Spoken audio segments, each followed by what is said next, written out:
이제는 실질적으로 중국의 안에 들어온 것이죠. 그들의 문화, 그들의 언어가 사라졌습니다. 안녕하세요. 모두의 보좌관입니다. 센카쿠 열도, 중국과 일본의 영토 분쟁이 진행되고 있는 곳입니다. 현재 일본이 실효 지배 중이지만 중국 또한 이곳을 자국 영토라고 주장하고 있습니다. 최근 들어서 중국은 여기에 해안 경비함과 전투기들을 계속 보내서 일본을 지치게 하는 전략을 쓰고 있습니다. 일본의 군사력도 막강합니다만 중국에 비할 바는 아니죠. 중국은 피로감이 쌓인 일본이 자발적으로 센카쿠 열도에서 발을 빼기를 바라는 겁니다. 그렇다면 중국은 왜 이렇게 자국의 세력을 끊임없이 확대하려고 할까요? 또 중국은 결국 센카쿠 열도를 집어삼키고 어쩌면 우리의 영토까지도 넘보게 될까요? 우리는 중국의 오랜 역사에서 그 답을 찾아낼 수 있습니다. 중국은 지금도 50여 개 민족으로 구성되어 있고 인구도 10억이 넘습니다. 나라 하나가 거의 한 대륙, 한 문명이나 마찬가지죠. 사실 중국이 원래부터 이렇게 크지는 않았습니다. 결론부터 말하자면 중국의 역사는 다른 민족, 다른 국가들을 집어삼키면서 진행되어 왔습니다. 문명이 처음 잉태될 당시의 중국 땅은 수많은 성읍국가로 구성되어 있었습니다. 성읍국가는 점으로 된 국가입니다. 방, 읍, 국이라 불린 이 성읍국가들은 그냥 서로 다른 나라들이나 다름없었습니다. 이 안에는 여러분이 은나라라고 알고 있는 상도 있었고 상을 패퇴시키고 패권을 차지하는 주도 있었죠. 정확하게 규명된 이야기는 아니지만 사서에 따르면 상나라 시대에는 이런 게 2000개, 주나라 시대 때는 800개나 있었다고 합니다. 당시 이러한 성읍국가 중에서 패권을 장악한 국가를 중국의 사방을 둘러싼 주변국들을 사국이라 불렀습니다. 원래 중국의 의미는 그런 것이었습니다. 상나라와 주나라가 곧 중국이었던 것입니다.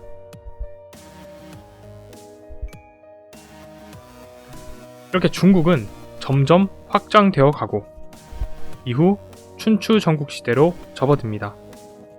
이때부터 각 국가들은 점적 지배가 아니라 면적 지배를 하기 시작합니다. 성읍국가가 영토국가로 발전하게 된 것입니다. 그러면서 중국이라는 말의 쓰임이 변합니다. 중국이라는 말을 황하유역 바깥에 사는 오랑캐들과 대비되는 뜻으로 사용하게 되죠. 중국과 사이의 대립구도가 만들어진 겁니다. 중국을 통일한 진나라 이후 중국은 자국 내부의 질서를 바깥으로 확장하고자 했습니다. 원래 자그마한 성읍국가 간 관계에서 나왔던 중국이라는 개념을 이제는 바깥세계, 즉 국제관계에까지 적용을 한 겁니다. 거기서 나온 게 바로 기미 정책입니다. 여기서 중요한 것은 중국이 주변국들을 자국체제 안에 두었다는 것입니다. 자국체제 안에 두었다는 게 이해가 가지 않는다고요? 쉽게 설명해 드리겠습니다. 미국이 우리나라를 정복했다고 칩시다. 그러면 미국 대통령은 우리나라 대통령을 사우스 코리아주 주지사로 임명하는 겁니다. 이때 우리나라는 중국의 간접적인 영향권 안에 들어오지만 중국과는 확연히 구분됩니다.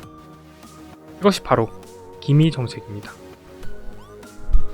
이 예시처럼 중국은 주변 지역을 군사적으로 점령했다 하더라도 그곳에 변군 혹은 도독부를 설치하거나 그 지역의 통치자에게 관직을 하사하는 등 간접적으로 지배하는 경우가 많았습니다.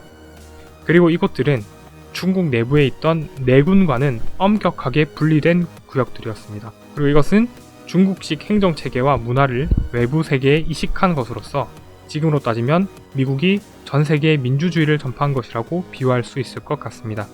정리하자면 중국은 자신들의 세계관을 동아시아 전체로 확대했습니다. 그런데 중국은 계속해서 팽창해 갔습니다. 정복도 이어갔고요. 거시적으로 보면 큰 틀에서 중국의 영토는 점점 확장되어 갔습니다. 그러다 보니 기존의 변군, 왜군, 보호부 등으로 불리면서 중국과는 구별되던 곳들이 이제 중국이 직접 지배하는 영토, 즉 중국의 일부로 바뀌기 시작한 것입니다. 형식적으로만 자국 천하 안에 존재했던 곳들이 이제는 실질적으로 중국의 안에 들어온 것이죠. 그 과정에서 수많은 민족과 그들의 문화, 그들의 언어가 사라졌습니다.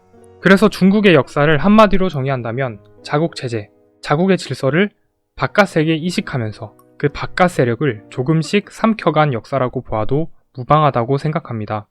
다행히 우리나라, 일본, 베트남의 경우는 중국의 질서를 받아들여 그들과 사대 관계를 형성했으면서도 중국에 흡수되지는 않았습니다. 이를 통해 우리는 앞으로의 중국의 행보에 관한 실마리를 얻을 수 있습니다. 바로 중국이 점점 더 포식자의 본성을 드러낼 거라는 암울한 전망입니다. 물론 어느 나라나 외교 정책을 수립하는 과정에서 자국 영향력을 확대하고 싶어 하는 건 당연한 겁니다. 또한 국가는 생명체가 아니기 때문에 본성이란 것도 존재하지 않죠. 포식자적 본성을 가졌다는 건 어디까지나 비유적인 표현입니다. 하지만 우리나라는 이러한 중국의 팽창에 직접적인 이해관계를 갖고 있습니다. 그들과 가까이 위치한 나라로서 위기의식을 느끼고 전략을 마련해야 하는 시기가 왔다는 얘기죠. 급변하는 국제정세 속에서 우리가 제대로 대응하지 못한다면 한민족도 한국어도 중국 역사 속에 사라져간 수많은 민족 공동체처럼 언젠가는 그 존재가 지워지지 않을까요?